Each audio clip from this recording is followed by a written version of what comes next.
হে WhatsApp guys, কেমন আছো সবাই? আশা করি সবাই খুব ভালো আছো। অনলি জাপানিজে আরেকটা নতুন ভিডিওতে তোমাদের সবাইকে স্বাগত। এবং থাম্বনেল দেখে বুঝতে পেরেছো আমরা টোকিও রিভেঞ্জার্সের সিজন 4 শুরু করেছি এবং এটা বড় ধরনের একটা সারপ্রাইজ ছিল তোমাদের জন্য, তাই না? অ্যাকচুয়ালি অনেকদিন ধরে ভাবছিলাম যে চ্যানেলটাকে কি এভাবেই ফেলে দেবো, কিন্তু সমস্যাটা হচ্ছে কি ভাই, আমার বাকি যে চ্যানেলগুলো রয়েছে ওগুলোর কাজ করার এনার্জি আমি পাই না। তো এই জন্য এই চ্যানেলটা বাদ দেওয়া ছাড়া কোনো উপায় ছিল না। তবে তারপরেও আমি একটা প্ল্যান করেছি, সেই প্ল্যানটা হচ্ছে টোকিও রিভেঞ্জার্স সিজন 4 এখানে আমি শুরু করবো মাঙ্গা থেকে। তো আমি যদি এখানে সময় নাও দিতে পারি, যেমন র্যান্ডম অ্যানিমেশন আমি ফাহাদকে দিয়ে কিন্তু চালিয়েছি, তো অনলি জাপানে যে আমি একজন না একজনকে দিয়ে চালাতে পারবো, খরচ হোক বাকি 3 চ্যানেলের ইনকাম দিয়ে এটা আমি চালাতে পারবো। আর একটা ব্যাপার, আমরা গত কয়েক মাস ধরে অনেক চেষ্টা করছি এই চ্যানেলে স্পন্সর আনার জন্য, কিন্তু কোনো কোম্পানি আমাদেরকে স্পন্সরশিপ দেয়নি। তবে তারপরেও লাস্ট একটা উপায় রয়েছে, সেটা হচ্ছে বাংলাদেশের কোনো একটা ইউটিউবারকে আমি রিকোয়েস্ট করেছি যে আমাদের এখানে যদি 1x এর বিজ্ঞাপন হয় তাও দাও, একবার লোগো মোগো দ্বারা যেভাবে চাই সেভাবে আমরা বিজ্ঞাপন দিয়ে দেবো। তবে একটা সমস্যা হচ্ছে কি, যদি ওই বিজ্ঞাপন আসে আমি কিন্তু কোনো ডুরাশনে দিতে পারবো না এবং বলতেও পারবো না যে তোমরা বিজ্ঞাপনটা স্কিপ করে যাও, বাট আমি এটাও সহ্য করতে পারবো না তোমরা বেটিং কোনো সাইডে গিয়ে তোমরা নিজেদের লস করো। তো এর জন্য যা বলার আমি এখন বলে দিচ্ছি, চ্যানেলটা কন্টিনিউ করার জন্য আমি যে কোনো ধরনের স্পন্সর আনতে পারি। আমি মুখ দিয়ে অনেক ভালো ভালো বলতে পারি, এখানে যাও, এখানে গেলে বড় লোক হবে, এটা হবে ওইটা হবে, বাট মনে রেখো এগুলো সব মিথ্যা কথা হবে। অনলাইনে যে আর্নিং সাইটগুলো রয়েছে বেশিরভাগই লস হওয়ার সম্ভাবনাই বেশি। তবে এটাও সত্য কথা, ট্রেডিং এ গিয়ে অনেকে কোটিপতি হয়েছে, বাট 99% প্লাবানি ট্রেডিং এ গিয়ে সর্বশান্ত হয়েছে। বেটিং এ গিয়েও 1% লোক অনেক বেশি ধনী হয়েছে, বাট 99% লোকই ব্যর্থ হয়েছে।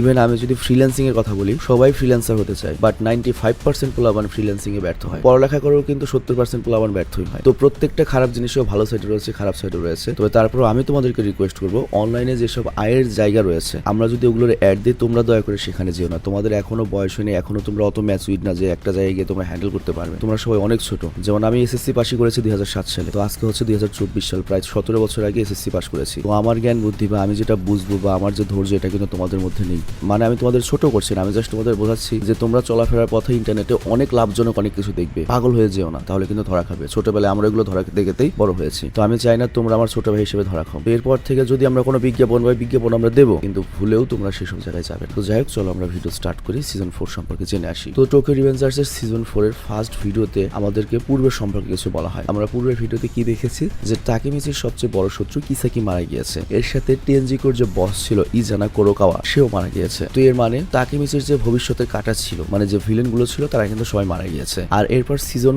1 এর প্রথম এপিসোডে আমরা এমআর শেষকৃত অনুষ্ঠান দেখতে পাই, বা মিলাদ দেখতে পাই, বা জানাজার নামাজ দেখতে পাই, যেখানে টোমানের সকল ডিভিশনের ক্যাপ্টেন, ভাইস ক্যাপ্টেন, আমাদের ড্রাকেন মাইকির বাড়িতে আসে শেষবারের মতো এমাকে সম্মান জানানোর জন্য। আর এরপর আমরা দেখি ড্রাকেন কাঁদতে কাঁদতে এমার দাদার সামনে আসে এবং এমার দাদার সামনে মাথা নত করে বলে, দাদাজি আমি এমাকে অনেক ভালোবাসতাম, আমাকে ক্ষমা করে দিবেন, আমি ওকে রক্ষা করতে পারিনি। তো এমার দাদা তখন বলে, ও আচ্ছা, তুমি এমাকে ভালোবাসতে, তবে আমার জানা মতে এমা অনেক শান্তিতে আছে, তোমরা সবাই এমাকে শান্তিতে এখন চিরবিদায় বলতে পারো। তো এই কথা শুনে সেখানে থাকা সবার চোখ পানিতে ভরে যায়। আর এরপর শেষকৃত অনুষ্ঠান শেষ হয়ে যায়। আর শেষকৃত অনুষ্ঠান শেষে আমরা ইনোপি আর কোকোর দৃশ্য দেখতে পাই। তো প্রথমে তারা দুজন একে অপরকে হাই হ্যালো বলে। তো কোকের পর ইনোপিকে বলে, এখন থেকে আমি আমার রাস্তায় চলবো, আর আমি কখনো হয়তো তোমার সাথে থেকে তোমাকে সাপোর্ট করতে পারবো না, তবে ইনোপি তুমি কখনো ভুল রাস্তায় যেও না, এখন আমি চলি, আমার অনেক কাজ রয়েছে। তো ইনোপি তখন বলে, ঠিক আছে তুমি যাও, বাট তোমাকে ধন্যবাদ, আজ অব্দি তুমি এখনো পর্যন্ত যা যা করেছো আমার জন্য। আর এরপর আমরা কাকুচোর দৃশ্য দেখতে পাই। কাকুচো হসপিটালে থেকে ডিসচার্জ হয়েছে আর তার ক্ষত এখনো শুকায়নি। আর কাকুচো তখন ইজানার সাথে কাটানো মুহূর্তের কথা ভেবে সেই স্থানে যায় যেখানে ইজানা আর কাকুচো ছোটবেলায় একসাথে খেলা করতো। আর তারপর কাকুচো সে জায়গায় যায় যেখানে ইজানার সাথে সর্বপ্রথম তার দেখা হয়েছিল। আর তারপর সেখানে গিয়ে কাকুচো ইজানার স্মরণে ছোট্ট একটা কবর বানায়। আর এরপর আমাদের আদালতের রায় শোনানো হয়, যেখানে এমা সানো এবং ইজানা কোরোকাওয়া এই দুজনের মৃত্যুর পেছনে কিসাকি এবং হানমাকে দোষী সাব্যস্ত করা হয়। তো টেটা কিসাকি তো মারাই গিয়েছে, বাট সুজি হানমা এখনো পালিয়ে বেড়াচ্ছে। আর এরপর আমাদের হানমাকে দেখানো হয়, আর যেহেতু হানমাকে পুলিশ খুঁজে বেড়াচ্ছে, তাই হানমা পুলিশের হাত থেকে বর্তমানে ফেরারি হয়ে পালিয়ে বেড়াচ্ছে। আর এরপর আমাদের মাইকির কাছে নিয়ে যাওয়া হয়। আমরা দেখতে পাই মাইকি সমুদ্রের কাছে বসে কিছু ভাবছিল। আর তারপর আর মাইকি মনে মনে বলে ওঠে, ঠিক আছে আমি সিদ্ধান্ত নিয়ে ফেলেছি, এবার আমি এটাই করবো। বাট কি সিদ্ধান্ত নিয়েছে, কি বড় সিদ্ধান্ত নিয়েছে, একটু পরেই তোমরা জানতে পারবে। আর পরের দৃশ্যে আমরা তাকেমিচি আর চিফুকে দেখতে পাই। চিফু এবং তাকেমিচি নদীর ধারে বসেছিল। তো চিফু সেখানে পাথর নিক্ষেপ করে গেম খেলছিল, মানে আমরা ছোটবেলায় চারা ফিকতাম না, পানিতে ব্যাঙের মতো লাভ দিয়ে যেত সেরকম। কিন্তু তাকেমিচি চুপচাপ দাঁড়িয়েছিল। তো তাকেমিচিকে চুপচাপ দেখে চিফুও চুপচাপ হয়ে যায়। আর চিফু বলে, হ্যাঁ আমি জানি এমা মারা গিয়েছে, সাথে ইজানাও, তোমার এর জন্য অবশ্যই খারাপ লাগছে। তখন তাকেমিচি বলে, হ্যাঁ বাট আমি কিসাকির কথা ভাবছি, কিসাকি আসলে কোন টাইপের ছেলে ছিল। তো তাকেমিচির কথা চিফুও বুঝতে পারে না। আর তখন তাকেমিচি বলে, আমি ভুল ছিলাম, কিসাকি কোনো টাইম ট্রাভেলার ছিল না, সে খুবই সাধারণ একটা মানুষ ছিল, যে কিনা বুদ্ধি খাটিয়ে এত দূর এসেছিল এবং এতগুলো মানুষকে মেরেছে এবং জাপানের টপ ডিলিনকুয়েন্টেন্স হয়েছিল। ডিলিনকুয়েন্টেন্স মানে হচ্ছে যারা বুদ্ধি খাটিয়ে মানুষের সাথে ডিল করে আস্তে আস্তে উপরে হয়। তো এখানে তাকেমিচি আরো বলে, আমি শুধু ভাবছি এসব প্ল্যান করতে ওর কেমন টাইম লাগতে পারে। আর লাস্টবার যখন আমি আরো হাতাহাতি লড়াই করেছি, আমি দেখতে ভেবেছে আমার চেয়ে অনেক দুর্বল, কিন্তু তারপরেও শুধুমাত্র নিজের বুদ্ধি খেটে এত দূর অব্দি এসেছিল। ও দারুণ একটা ছেলে ছিল নিঃসন্দেহে। তো চিফিও তাকেমিচির মুখে মানে কিসাকির প্রশংসা শুনে কনফিউজড হয়ে যায়। আর তারপর চিফিও বলে তাকেমিচি এসবের কোনো মানে নেই, ও খুবই খারাপ একটা ছেলে ছিল, ওর মরে যাওয়া উচিত ছিল। বাট তখনই তাকেমিচি উঠে দাঁড়ায় এবং হঠাৎ করে নদীতে লাফ দিয়ে দেয়। এটা দেখে চিফিও তো পুরো সারপ্রাইজ হয়ে যায়। আর চিফিও বলে আরে তাকেমিচি তুমি কি পাগল হয়ে গিয়েছো? আর কিছুক্ষণ পর তাকেমিচি পানি থেকে উঠে আসে এবং বলে কিসাকির এভাবে মরে যাওয়া ঠিক হয়নি, আমি তাকে সাহায্য করতে পারিনি, এটা সত্য, আমি ওকে পছন্দ করতাম না, কিন্তু ও হিনাকে পাওয়ার জন্য এসব করেছিল। কিন্তু এর সাথে আমাকে অনেক সম্মান করতো, আমাকে আইডল মনে করতো, ওর সাথে আমার ওয়ান অ্যান্ড ওয়ান ফেস করা অনেক আগে উচিত ছিল। তো চিফিও তখন তাকেমিচির ইমোশন বুঝতে পারে। মানে এখানে তাকেমিচি চাচ্ছে যে আমি যদি কিসাকির সাথে আগে থেকে কথা বলতাম, ওকে আমি মানাতে পারতাম বা ও আমার ফ্যান থাকতো বা এত বড় একটা ঘটনা ঘটতো না। এরপর চিফিও বলে তাকেমিচি তোমার ঠান্ডা লেগে যাবে, তুমি উঠো, আমি বুঝতে পারি কেউ যতই খারাপ হয় না কেন কিন্তু সে যখন মারা যায় সেটা মেনে নেওয়া অনেক কষ্ট হয়, এমনকি শত্রুর মারা যাওয়া কষ্ট হয়। তো যাই হোক এর কিছুদিন পরে মাইকি তাকেমিচিকে টোমানের হাইড আউটে ডাকে। তো মাইকি তখন বলে তাকেমিচি তোমাকে এখানে ডাকার জন্য আমাকে ক্ষমা করবে, কিন্তু ফিউচারে এখন কি কি হয়েছে তুমি কি আমাকে বলতে পারো? তাকেমিচি তখন মাইকিকে সবকিছু বলতে থাকে যে এরকম এরকম হয়েছিল, বাট ওরা যেহেতু নেই তাহলে এখন হয়তো সব ঠিক থাকবে। তো মাইকি এখানে চুপচাপ এগুলো শুনছিল। আর তাকেমিচি এগুলো বলতে বলতে কান্না করতে থাকে এবং বলে আমাকে ক্ষমা করে দিও মাইকি, আমি এমআর বাজিকে বাঁচাতে পারলাম না, আমাকে ক্ষমা করে দাও। মাইকি তখন বলে এটা অনেক অদ্ভুত, যখন তোমার সাথে আমার প্রথম দেখা হয়েছিল তখন তুমি কিয়োমাসা গ্যাং এর সাথে ফাইট করছিলে, তোমাদের নিশ্চয়ই মনে আছে তাকেমিচির প্রথম ফাইটটা, কিন্তু তোমার কাজ সবসময় উচিত ছিল এত মার খাওয়ার সত্ত্বেও। দেখে মনে হচ্ছিল তোমার কাঁধে বিশাল কোনো বোঝা নিয়ে যাচ্ছ তুমি, তুমি অনেক চমৎকার একটা মানুষ তাকেমিচি, তুমি আমার আসল হিরো। আমি ভেবেছিলাম আমি নিজের এরা তৈরি করব, কিন্তু না, তুমি অনেক ব্রিলিয়ান্ট, তুমি দাঁড়িয়ে যাও তাকেমিচি। আর তখনই আমরা অনেক পায়ের শব্দ শুনতে পাই, মানে অনেক মানুষ আসছে। তো মাইকি তখন বলে তাকেমিচি তুমি কি পায়ের শব্দ শুনতে পাচ্ছ? তুমি কতবার মার খেয়েছো তাতে কিছু যায় আসে না, কিন্তু তুমি কখনো হার মেনে নাওনি, আর তোমার জন্য আজকের এই যুগান্তকারী সময় তৈরি হয়েছে, আর এটা তোমার সময় তাকেমিচি, আর তোমাদের সকল মেম্বার এখানে একত্রিত হয়েছে। তো এরপর মাইকি সেখানে একটা বড় ঘোষণা দেওয়ার জন্য প্রস্তুতি নেয়। আর তারপর মাইকি বলে আমি কিছু সিদ্ধান্ত নিয়েছি, তোমাদের সকল মেম্বারসরা শোনো, আমরা সবাই নিজেদের মূল্যবান মানুষদের হারিয়েছি। টেনজিকের বিরুদ্ধে টোমানের জয়ের পর এই টোমান গ্যাং জাপানের টপ গ্যাং এ পরিণত হয়েছে এবং আমরা একটা নতুন যুগ, নতুন এরা, নতুন প্রাইড তৈরি করেছি, পরবর্তী অনেক প্রজন্ম আমাদের মনে রাখবে। তো এই কারণে আমি এই টোমানের সবচেয়ে সেরা সময় আমি ক্লিয়ার করে একটা কথা বলতে চাই, আজকে থেকে আমরা টোকিও মানজি গ্যাংকে ডিসব্যান্ড বা বন্ধ করে দিচ্ছি। তো এই কথা শোনার পরে তো সবাই শক্ট হয়ে যায়, শোরগোল শুরু হয়ে যায়, সবার চোখ বড় হয়ে যায়, কেউ বুঝতে পারছিল না যে মাইকি এই মাত্র কি বললো। তো এরপর মাইকি গাড়িকে ফার্স্ট ডিভিশনের ক্যাপ্টেন তাকেমিচি হানাগাকে সামনে ডাকে। আর তাকেমিচি যখন সামনে যায় মাইকি বলে আমরা যদি ফিউচার পরিবর্তন করতে চাই, ভবিষ্যৎ ভালো করতে চাই, তাহলে তো এটাই সবচেয়ে ভালো পথ, টোমানকে বন্ধ করে দাও। তো তাকেমিচি কিছু বলার চেষ্টা করে, বাট মাইকি ওকে সুযোগ দেয় না। আর তারপর তাকেমিচি সেকেন্ড ডিভিশনের ক্যাপ্টেন তাকেশি মিৎসুয়াকে ডাকে। তো মাইকি বলে captain of the second division Mitsuya, তোমার জন্য টোমান আজকে এই অবধি এসেছে। এরপর মাইকি থার্ড ডিভিশনের ক্যাপ্টেন হায়াশিকে ডাকে। মাইকি বলে তুমি পাচিনের অনুপস্থিতিতে অনেক ভালো কাজ করেছো, মানে থার্ড ডিভিশনের ক্যাপ্টেন পাচিন ছিল এক সময়, তুমি অনেক ভালো একটা অ্যাক্টিং ক্যাপ্টেন। আর captain of fourth division Nahoya Kawata, তুমি এখনো পর্যন্ত টোমানের সবচেয়ে ভালোভাবে সাপোর্ট করেছো, আর এখানে তোমাকে অনেক ধন্যবাদ। আর captain of fifth division Yoshihiro Mucho, সে এখানে উপস্থিত নেই, পুলিশটাকে গ্রেপ্তার করে নিয়ে গিয়েছে, বাট টোমান তাকে শেষ অব্দি মনে রাখবে। আর শেষ ব্যক্তি হচ্ছে টোমানের ভাইস প্রেসিডেন্ট ড্রাকেন রুয়োকোজি। তো এরপর ড্রাকেন সামনে আসার বলে মানজিরো স্থানো, তোমার নিজেকে কারিশমেটিক ভাবা উচিত, নিজের উপর গর্ব করা উচিত, কারণ তোমার কারিশমার জন্য আমরা এত দূর আসতে পেরেছি, আর এর জন্য তোমার সিদ্ধান্তের উপর আমাদের কোনো অভিযোগ নেই। আজ অব্দি তুমি আমাদের জন্য যা যা করেছো তার জন্য অনেক ধন্যবাদ প্রিয় লিডার। আর এরপর সবাই টোমানের স্লোগান দিতে থাকে যে টোমান জিন্দাবাদ, টোমান জিন্দাবাদ। এরপর মাইকে আবারও বলে সবাই মনে রেখো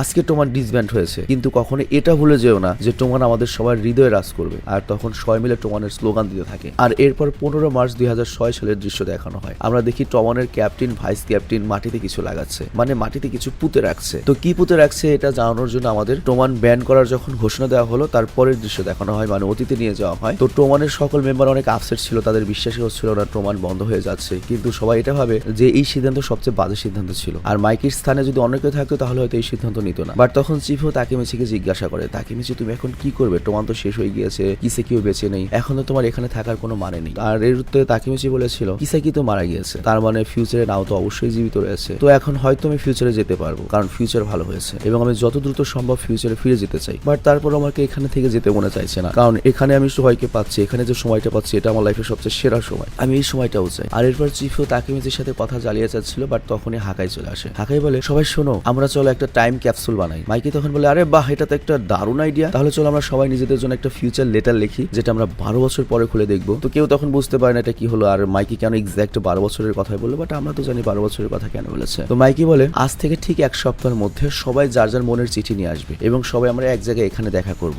আর তারপর সেটাকে আমরা এক জায়গায় পুঁতে রাখবো এবং সেই 12 বছর পর আমরা ওটাকে খুলে দেখবো। তো এরপর দৃশ্য বর্তমান সময় আসে, তোমাদের ক্যাপ্টেন ভাইস ক্যাপ্টেন একসাথে ছিল, ছিল, সবাই একটা একটা করে চিঠি দিয়েছে এবং সবাই একসাথে মিলে প্রতিজ্ঞা করে আজ থেকে 12 বছর পর জুন মাসের 12 তারিখে তারা সবাই এখানে দেখা করবে এই টাইম ক্যাপসুল খুলে দেখার জন্য। তো এরপর মাইকি আর তাকেমিচির দৃশ্য দেখানো হয়, আর মাইকি তাকেমিচিকে বাইক দিয়ে বাড়িতে নামিয়ে দিতে যাচ্ছিল। তো মাইকি তখন তাকেমিচিকে বলে, এটাই কি আমাদের শেষ দেখা? তো মাইকি এখানে কি বলতে চায় তাকেমিচি কিছুই বুঝতে পারে না। তো মাইকি বলে, দেখো আমরা সবাই এখানে বিলং করি, মানে এখানে থাকা উচিত আমাদের, বাট তোমার স্থান এখানে নয়, তাই না? তো এটা শোনার পরে তাকেমিচি চুপ হয়ে যায়, আর মাইকি তখন বলে, আমি তোমাকে ওয়াদা করছি তাকেমিচি, তুমি যে ভবিষ্যতে চলে যাবে আগামী 12 বছর আমি টোমনের যত মেম্বার রয়েছে এবং তোমার হেনা তাদের রক্ষা আমি নিজে করব, তুমি নিশ্চিন্তে ভবিষ্যতে চলে যেতে পারো, কিন্তু তোমাকে বিদায় জ্বালাতেও আমার অনেক কষ্ট হচ্ছে। তো এই কথা শোনার পরেই তাকেমিচি কান্না করতে থাকে। মানে বুঝতেই পারছো কেমন একটা সময় কাটিয়েছে তাকেমিচি, মানে ওদের স্টোরি শুনে আমাদেরই মায়া জন্মে গিয়েছে, বাট তাকেমিচি ইন পার্সন সেখানে ছিল, ওর কেমন মায়া লাগতে পারে। তো যাই হোক মাইকি তখন তাকেমিচিকে বলে, তাকেমিচি তোমার স্থান ফিউচারে, তুমি ফিউচারে চলে যাও, কারণ ফিউচারের হেনাতা তোমার জন্য অপেক্ষা করছে। তো এরপর মাইকি আর তাকেমিচির সামনে এগিয়ে যেতে থাকে, আর এখানেই টোকিও রিভেঞ্জার্স এর সিজন 4 এর প্রথম এপিসোড শেষ হয়ে যায়। তো যাই হোক আজকের মতো আমি বিদায় নেব এবং আমি বিশ্বাস করি তোমরা সবাই অনেক খুশি যে ফাইনালি আমরা টোকিও রিভেঞ্জার্স এর 4 নম্বর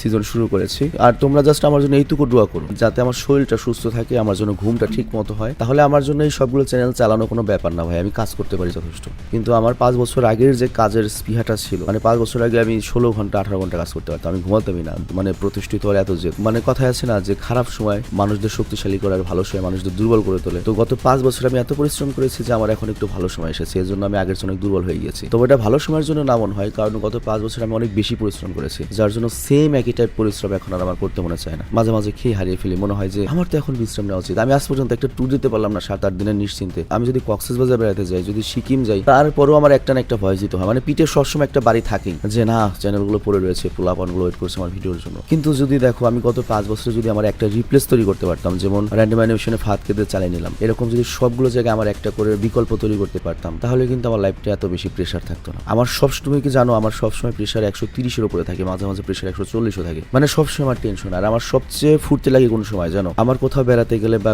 কোনো বিয়ে বাড়িতে বা কোনো আনন্দে আমার আনন্দ লাগে না, আমার সবচেয়ে আনন্দ লাগে যেদিন আমি সকালে ঘুম থেকে উঠতে পারি এবং তারপরে আমার সবগুলো চ্যানেলের ভয়েস দেওয়া শেষ করতে পারি। ওই সবগুলো চ্যানেলে ভয়েস দেওয়া যখন শেষ হয় তখন আমার কাছে ঈদের মতো একটা ফিলিংস হয়। তো এখন থেকে আমি চেষ্টা করবো ঘুমটা ঠিক করার জন্য, আজকে সকালে উঠতে পেরেছি এবং তোমাদের জন্য রেগুলার ভিডিও উপহার দেওয়ার জন্য। তো যাই হোক আমি আজকের মতো বিদায় নিচ্ছি, তোমরা ভালো থেকো, সুস্থ থেকো এবং আমার জন্য তো অবশ্যই দোয়া রাখবে। তবে আরেকটা কথা আমি মনে করে দিচ্ছি, এই চ্যানেল চালানোর জন্য যদি আমাদের কোনো ফেক কোম্পানির, যদি আমাদের কোনো ফালতু অ্যাপেরও বিজ্ঞাপন দেওয়ার প্রয়োজন পড়ে, আমি কিন্তু বলতে পারবো না এবং ডুরাশনে দিতে পারবো না যে ওখানে যেও না। তোমাদের কিন্তু নিজ দায়িত্বে এই চ্যানেলের যত ধরনের অ্যাড আসবে, যেগুলো অন্তত অ্যাপ অন্তত আর্নিং এর যে সাইটগুলো থাকবে, সেগুলো তোমরা এড়িয়ে চলবে। আর গাইজ যারা ফুল ভিডিও দেখেছো তাদের জন্য একটা গুড নিউজ রয়েছে, সেটা হচ্ছে আমাদের একটা ক্লোথিং স্টোর রয়েছে, তোমরা সবাই সেটা জানো। আর আমাদের ক্লোথিং স্টোরটা একটু ডিফারেন্ট, এর কারণটা হচ্ছে তুমি তোমার ইচ্ছা মতো তোমার টি শার্টটি ডিজাইন করে নিতে পারো। মনে করো গুগল থেকে যে কোনো একটা গ্রাফিক্স তুমি ডাউনলোড করে দিলে, বা সামনে কোন গ্রাফিক্স থাকবে, পেছনে কোন গ্রাফিক্স থাকবে, বা তুমি তোমার বন্ধু বা বান্ধবীকে তার স্পেশাল ডেতে স্পেশাল একটা টি শার্ট গিফট করতে চাও, তাহলে আমাদের ওখান থেকে তুমি অর্ডার করতে পারো। আর র্যান্ডম স্টোরকে আরো এক ধাপ এগিয়ে নেওয়ার জন্য